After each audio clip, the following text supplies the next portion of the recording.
TVS ரோனில்ல 225 2023 model. இப்போ நான் வந்து கிட்டத்தட்ட ஒரு 2 வருஷமா யூஸ் பண்ணிட்டு இருக்கேன். அரௌண்ட் வந்து 10,000 கிலோமீட்டர் வந்து கவர் பண்ணிட்டேன். இப்போ வந்து இதுக்கான ஃபுல்லா அட்வான்டேஜஸ் அண்ட் டிஸ்அட்வான்டேஜஸ் தான் இந்த வீடியோல நான் சொல்ல போறேன். இதுல 1000 கிலோமீட்டர் வந்து கவர் பண்ணியிருக்கேன் இந்த வண்டியில. இதுக்கு இருக்கிற வந்து என்னென்ன பிரச்சனை, நாங்க என்னென்ன பண்ணோன்றதை இந்த வீடியோல கண்டிப்பா ஃபுல்லா சொல்ல போறேன். அது மட்டும் இல்லாம இதுல வந்து நிறைய டிப்ஸ் அண்ட் ட்ரிக்ஸும் இருக்கும். ஏன்னா நான் பண்ண இதுல பட்ட அவஸ்தை, அதுக்கப்புறம் பட்ட கஷ்டம் எல்லாத்துக்குமே வந்து எப்படி சொல்யூஷன் நான் பண்ணேன், என்னென்ன பண்றதையும் இந்த வீடியோல சொல்லியிருக்கேன். இதுல வந்து அட்வான்டேஜும் இருக்கும், டிஸ்அட்வான்டேஜ் அதிகமாவே இருக்கும். ஸோ வாங்க வீடியோக்குள்ள போகலாம். வந்து நம்ம அட்வான்டேஜஸ் பத்தி பேசுவோம். இது வந்து ஒரு ஆண்ட்ராய்டு வந்து இந்த வண்டி நான் எவ்வளவு எடுத்தேன் பாத்தீங்கன்னா 2.25 கிட்ட 2,05,000 இருந்து 2,10,000 15,000 வரையும் முன்ன பின்ன வரும். ஒவ்வொரு இடத்துக்கும் ஆண்ட்ராய்டு பிரைஸ் வந்து வேரி ஆகும். இதோடைய லுக்கு தான்.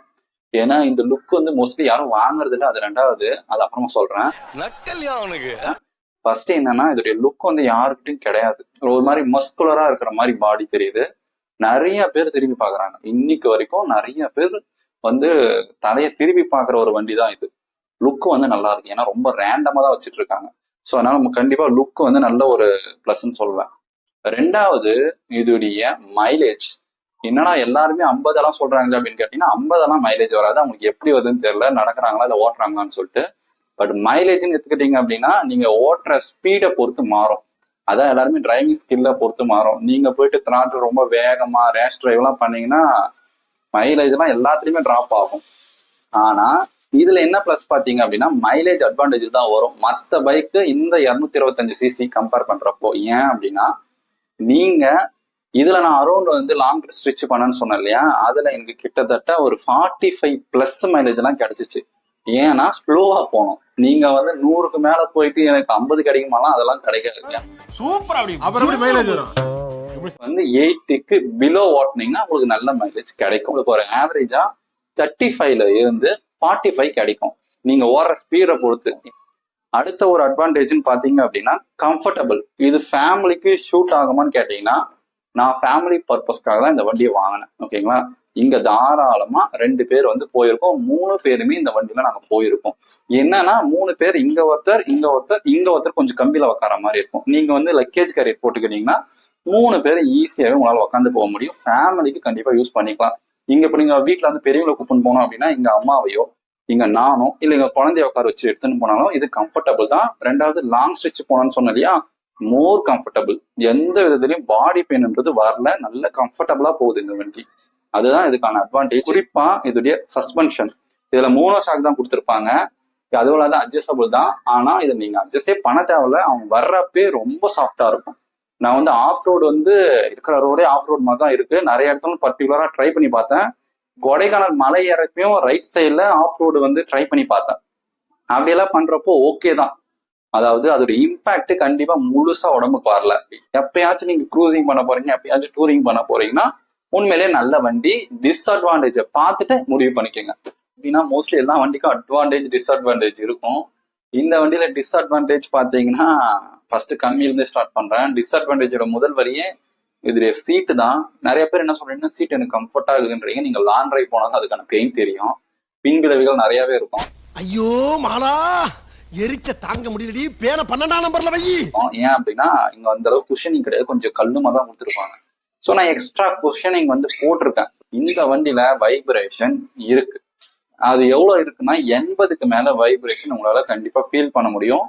100க்கு மேல பண்ணிட்டீங்கன்னா உதிர ஆரம்பிக்கும். பட் வந்து அட்ஜஸ்டபிள் தான்.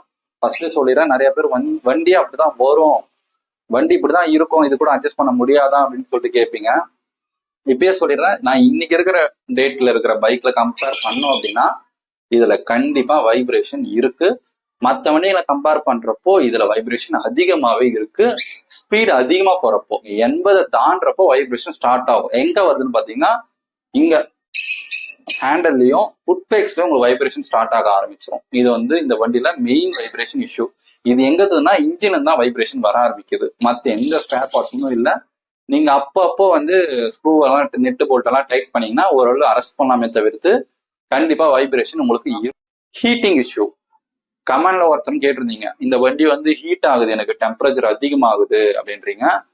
எஸ் வந்து ஹீட் ஆகுது, பட் மேனேஜபிள். இதுவே நல்லா நோட் பண்ணிக்கங்க, மேனேஜபிள். நீங்க வந்து பழைய ராயல் என்ஃபீல்டு இல்ல பழைய வண்டிங்கெல்லாம் உங்களுக்கு பார்த்துதான் தெரிஞ்சிருக்கும், ஹீட்டிங் கொதிக்கும், காலில் கூட போக முடியாது. இது அப்படியெல்லாம் கிடையாது. நீங்க வந்து மேனேஜபிள் தான். இடத்துல வந்து ஹீட்டிங் வந்து கொஞ்சம் தெரிய ஆரம்பிச்சிச்சு. நான் வந்து லாங் ஸ்டிச் வந்து கிட்டத்தட்ட 500-600 கிலோமீட்டர் வந்து நல்லா லாங் ஸ்டிச்ல அடிக்கிறப்போ எனக்கு ஹீட் தெரிஞ்சிச்சு. ஹெட்லைட்டு, இந்த ஹெட்லைட்டு வர்றப்பவே ஒஸ்ட்டுங்க. ஹெட்லைட் ரோட்டுக்கு அடிக்குன்னு பார்த்தா ஸ்ட்ரைட்டா எங்கேயும் மரத்துக்கு அடிச்சு நிக்குது. எங்க அடிக்குதுன்னு எனக்கும் தெரியல. தூக்கி எல்லாம் மேல அடிச்சு கிடையாது. நைட் எடுத்துன்னு போக முடியுமானா முடியாது. எதுவுமே வாய்ப்பே கிடையாது. இந்த ஹெட்லைட்டை வச்சு நீங்க கம்பல்சரி எக்ஸ்ட்ரா லைட் போடணும். எதுவுமே வாரண்டியில கிளைம் பண்ண முடியும், ஏன்னா மேனுஃபேக்சரிங் டிஃபெக்ட் தான். ஏன்னா டல்லா தெரியுது. இதை கவர் பண்ணலாம். இது வந்து ஏன் கவர் பண்ணலன்றத நான் லாஸ்ட் ஸ்டோரியில உங்களுக்கு சொல்றேன், என்னென்ன நான் பாடுபட்டேன் அப்படின்றத. எல்லாம் பார்த்துப்பா, ரொம்ப நன்றி. மொபைல் கனெக்ட் பண்ணி எல்லாமே வந்து பாத்துக்கலாம், நேவிகேஷன் எல்லாமே பாத்துக்கலாம். இதை ஸ்கிரீன்லயே காட்டிடும், சர்வீஸ் ஷெட்யூல் எல்லாமே வந்து இதுவே காட்டும். இதுலயே செக் கியர் சென்சார் அப்படின்னு சொல்லிட்டு ஒரு இஷ்யூ காட்டுச்சு. இது எப்போனா இந்த வண்டியை வாங்கி ஒரே வாரத்துல காட்டுச்சு. சரி இஷ்யூ தானே, சால்வ் பண்ணிக்கலாம்னு சொல்லிட்டு சர்வீஸ் சென்டருக்கு எடுத்துட்டு போனேன். ஆனா இன்னைக்கு வரையும் சால்வ் ஆகல. இதுவுமே நான் லாஸ்ட் ஸ்டோரியில என்னன்னு உங்களுக்கு சொல்றேன். யார் சாமி இவன், எங்க இருந்து வந்திருக்கான்? இந்த வைட், நிறைய பேர் வந்து வைட்டுன்றீங்க. இது வந்து வைட் பெரிய அளவுலாம் கிடையாது. கம்பேர் பண்றது இந்த வண்டியோட மத்த வண்டியும் கூட. ஏன்னா இது காம்படிட்டிவ் ரைவல் வந்து ஹண்டர் 350 ராயல் என்ஃபீல்டுல. அதுக்கப்புறம் க்ரூஸ் அண்ட் டைப் தான் எல்லாமே. எல்லாத்தோட இது வெயிட் கம்மி தான், மேனேஜபிள் பண்ணிக்கலாம். ஆனா நீங்க எங்கேயாவது லாங்ல போறீங்க, பின்னாடி தள்ளணும்னா கஷ்டம் தான். மற்ற வண்டிங்களை கம்பேர் பண்றப்போ எல்லாமே இந்த மாதிரி வண்டி எடுக்கிறதுனா கஷ்டமா தான் இருக்கும். இந்த வெயிட் கொடுத்ததுக்கு காரணம் ஹைவேல போறப்போ கொஞ்சம் ஸ்டேபிளா இருக்கணும்ன்றதுக்காக தான் இந்த வெயிட்டை கொடுத்துருக்காங்க. ஸ்டோரி என்னன்னா எல்லாமே லாஸ்டா சொல்றீங்கன்னா, இது எனக்கு நடந்தது இந்த 1000 கிலோமீட்டர் ரன்னிங்ல. இதோடைய மெயின் இஷ்யூ, வண்டி நல்லா தான் இருந்தாலும் இதோடைய மெயின் இஷ்யூ பாத்தீங்கன்னா சர்வீஸ் தாங்க. இது இப்போ பாத்தீங்கன்னா TN 83L திருப்பத்தூர் வண்டி. இது பக்கத்துல சர்வீஸ்ன்னு பாத்தீங்கன்னா வேலூர்ல இருக்கும். நான் வந்து கியர் சென்சார் இஷ்யூன்னு சொன்னேன் தெரியுமா, அது காமனான இஷ்யூவா இருக்குது. மோஸ்ட்லி இந்த வண்டியில சொல்ல போனா சென்சார் இஷ்யூஸ் நிறைய வருது, அதையும் நோட் பண்ணிக்கோங்க. எனக்கு வந்து வண்டி வாங்குறப்ப இந்த கியர் சென்சார் இஷ்யூ இருக்கு. இன்னைக்கு டேட்ல 5வது சர்வீஸ் போயிடுச்சு, இப்போ 6வது சர்வீஸ் இந்த வண்டியை விடணும். இது வரைக்கும் அந்த இஷ்யூவை ரெசால்வ் பண்ணி கொடுக்கல. இதுதான் எனக்கு இன்னும் ஏனே தெரியல. எப்ப கேட்டாலும் பொருள் வரல, சர்வீஸ் வந்து ஒஸ்ட். ரெண்டாவது இதோடைய ஸ்பேர் பார்ட்ஸ் அவைலபிலிட்டின்னு சொல்லுவாங்க தெரியுமா, இதுல கிடையவே கிடையாதுங்க. எது கேட்டாலும் நீங்க வந்து வெயிட் பண்ணுங்க, ஆர்டர் பண்றோம் ஒண்ணு வச்சுங்க வேற வண்டிக்கு போட்டங்க அப்படின்றாங்க. இது வந்து வேலூர்ல ஒரு சர்வீஸ் சென்டர், பேர் சொல்ல வரல ஏன்னா இருக்கிறதே 2 தான், அது உங்களுக்கே தெரிஞ்சிருக்கும், காமனா விட்டது. ரீசேல் வேல்யூ, இந்த ரீசேல் வேல்யூலாம் நீங்க 2.25 கொடுத்துட்டு நீங்க ரீசேல் கொடுக்குறீங்கன்னா ₹1 போறதே கஷ்டம். ரீசேல் வேல்யூலாம் யாரும் வாங்கவே மாட்டேங்கிறாங்க, சுத்தமா கிடையாது இந்த வண்டிக்கெல்லாம் ரீசேல் வேல்யூ. ஞாபகம் வச்சுட்டு இந்த வண்டியை வாங்குங்க. நான் கிட்டத்தட்ட இங்க இருந்து ஆம்பூர் டு தூத்துக்குடி போனேன். அந்த நடுவுல என்ன ஆச்சுன்னா இந்த வண்டியில காமன் இஷ்யூஸ் தான். கரெக்டா அந்த ஸ்ட்ரைட்டா போறப்போ வண்டி ஒரு லைன் மட்டும் ஷார்ட் ஆயிடும், ஓகேங்களா. ஒரு பீஸ் மட்டும் லெவல் C அப்படின்ற பீஸ் வந்து இந்த இடத்துல உங்களுக்கு பேட்டரி கிட்ட வரும். அது வந்து பீஸ் போயிடுச்சு. என்னடா இஷ்யூ, ஏன்டா பீஸ் போகுதுன்னு பார்த்தா, நான் போயிட்டு பக்கத்துல நியர்பை இருக்கிற ஷோரூம்ல போறேன், கரூர். அவங்க போயிட்டு செக் பண்ணதுல இங்க இல்ல இன்னொரு இடத்துக்கு போங்கன்றாங்க. அவங்க போய் செக் பண்ணிட்டு நாங்க பண்ணிட்டோம், நீங்க போங்க டெஸ்ட் பண்ணுங்க அப்படின்றாங்க. அப்போதைக்கு எந்த பிரச்சனையும் வரல. மறுபடியும் எடுத்துன்னு போனா அதே இஷ்யூ, கம்ப்ளைண்ட். மறுபடியும் திண்டுக்கல் போறோம். அவங்க நீங்க ஒரு நாள் வெயிட் பண்ணுங்க, நாங்க அந்த இஷ்யூ சால்வ் பண்ணி தரோம் அப்படின்னாங்க. சரி ஒரு நாள் வேற வழி இல்லை, அன்னைக்கு நைட் அங்கேயே ஸ்டே பண்ணிட்டு மறுநாள் வந்து அங்க ரெடி பண்ணிட்டோம் கொடுங்க அப்படின்னு சொல்லிட்டு கொடுத்தா கொஞ்சம் தூரம் ஓட்டு போனாலும் சேம் இஷ்யூ. இதை நான் என்ன சொல்றதுன்னு தெரியல. சரி மறுபடியும் எடுத்துன்னு போய் அவங்ககிட்டே போய் விட்டா கொஞ்சம் வெயிட் பண்ணுங்க. நான் வெயிட் பண்ணிட்டு சர்வீஸுக்காக ரொம்ப நேரம் வெயிட் பண்ணி பார்த்துட்டு, இல்லைங்க சார் இந்த வண்டிக்கு வந்து நீங்க மொத்த ஒயரிங் செட்டே மாத்தணும்ட்டான். அதே நான் ஹைலைட், ஒயரிங் செட்டு போயிடுச்சு, நீங்க வாரண்டியை கிளைம் பண்ணிக்கங்க அப்படின்ட்டாங்க. எனக்கு இன்னும் கடுப்பு, ஏன்னா அவ்வளவு தூரத்துல பாதி தூரத்துல கிட்ட இருக்கிறோம், அங்க இருந்து எப்படி ரிட்டர்னா போக முடியும். நான் வாங்கினது சென்னையில வாங்கினேன், ரிஜிஸ்ட்ரேஷன் தான் இங்க பண்ணேன். ஆனால் ரொம்ப தலைவலி ஆயிடுச்சு, என்னதான் பண்றதுன்னு ஒண்ணும் தெரியும். ஏன்னா 2 நாள் வேஸ்ட். சர்வீஸுக்கு ஸ்பேர் அவைலபிலிட்டி சுத்தம். இந்த வண்டியை வந்து ஷோரூம்லயே நிக்குது. போனா உங்களுக்கு வந்து இந்த ஒரு பீஸ் போச்சுன்னா என்ன ஆகும் அப்படின்னு பாத்தீங்கன்னா, ஸ்பீடோமீட்டர் வந்து உங்களுக்கு அந்த லைன் வராது, ஹார்ன் லைன் வராது, ஹெட்லைட் லைன் வராது. அது இருந்தும் இல்லாம ஒண்ணுதான், அது விட்டுருங்க. மொத்தத்துல இந்த மாதிரி லைன் எல்லாமே வராது. என்ன ஒரு பிளஸ்னா இன்ஜின் ஒர்க் ஆகும், செல்ஃப் ஸ்டார்ட் ஒர்க் ஆகும், உங்களால வண்டி எடுத்துட்டு போக முடியும்.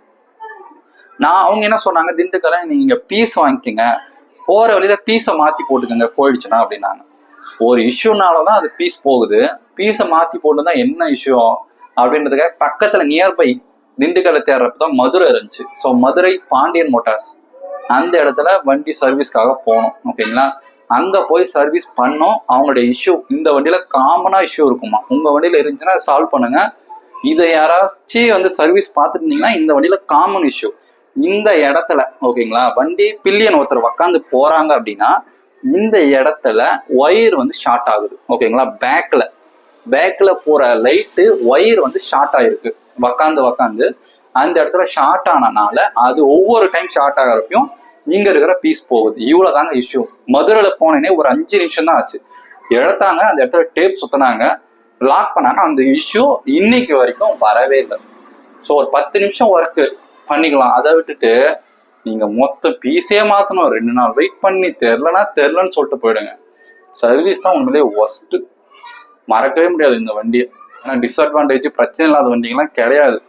எனக்கு என்னன்னா, பிரச்சனை இருக்கட்டும், அட்லீஸ்ட் அதை சரி பண்றதுக்கான ஏதாவது ஒரு வே இருக்கணும்ல. இதை சரி பண்றதுக்கான வே கடைசி வரை எங்கேயுமே கொடுக்கல. என்ன பண்ண போறோம்னு தெரியல. ஆனா உண்மையிலே நல்ல வண்டி, இன்ஜினும் நல்ல இன்ஜின் தான். எல்லா வண்டிக்கும் இஷ்யூ இருக்கும், சர்வீஸ் மட்டும்தான் சொல்லப்போனா அதான் மெயின் இஷ்யூ.